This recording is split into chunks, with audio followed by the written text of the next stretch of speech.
What we got here is my grandfather's 93 OBS stepside pickup truck. He had asked me a while back. He's had this truck for a long time, guys, and he asked me a while back before he had got hurt and stuff if I could make this truck fast for him. He wanted to do a 383 stroker and stuff, and it's just sat here. It's became a trash truck over time, pretty much, and I'm tired of seeing it go to waste. So I finally got some motivation here recently, and what I got is I'm going to do a 4.8 turbo LS for my grandfather. He has no idea anything about this stuff. He sits up at the house all the time and has no idea really what's going on with this truck. He just knows that it's not going to be carbureted anymore. So what I got is a buddy of mine that gave me a 4.8 block a while back. I cleaned it up, put a new oil pump in it and all. I had acquired a set of 243 heads with beehive valve springs, and had them all cleaned up. They've been milled, and I put all new gaskets and everything, lifters and all. It should be a stout little motor.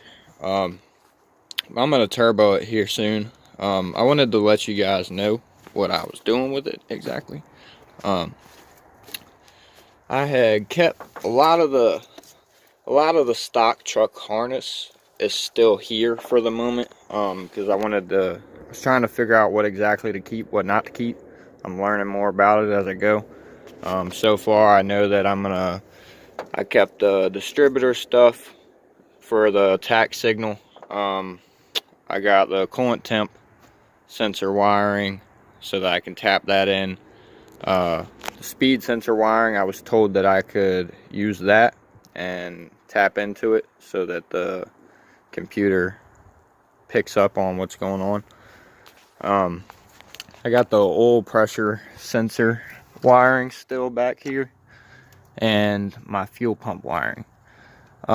Fuel pump, what I noticed is I'm not going to be able to use the stock main relay because it only powers the fuel pump on for a few seconds, and then after that, once it's running, it just cuts off. It won't keep supplying fuel pressure. So what I'm going to do is the gray wire right here on the corner pin,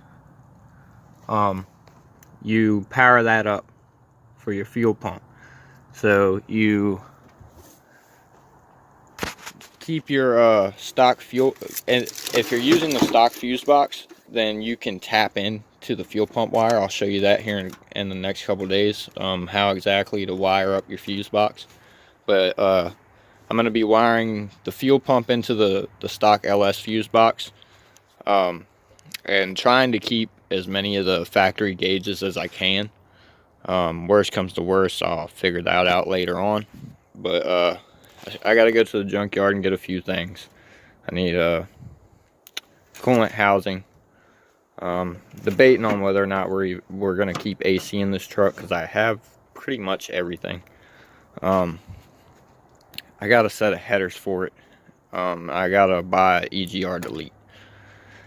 But other than that, that's what I got going on, guys. I'm gonna try to get something going with this thing. I want to surprise my grandfather. It's been a long time since he's had anything worth a heck. He used to have a big block 460 Ford pickup a while back, and he had lost it due to moving and money situation and stuff. Stuff happens, you know. But I'm getting a little older now, and I'd like to see him have something worth a fuck.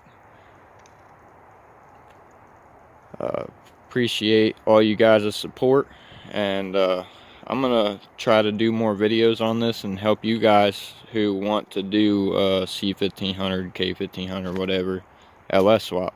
I'm gonna be using the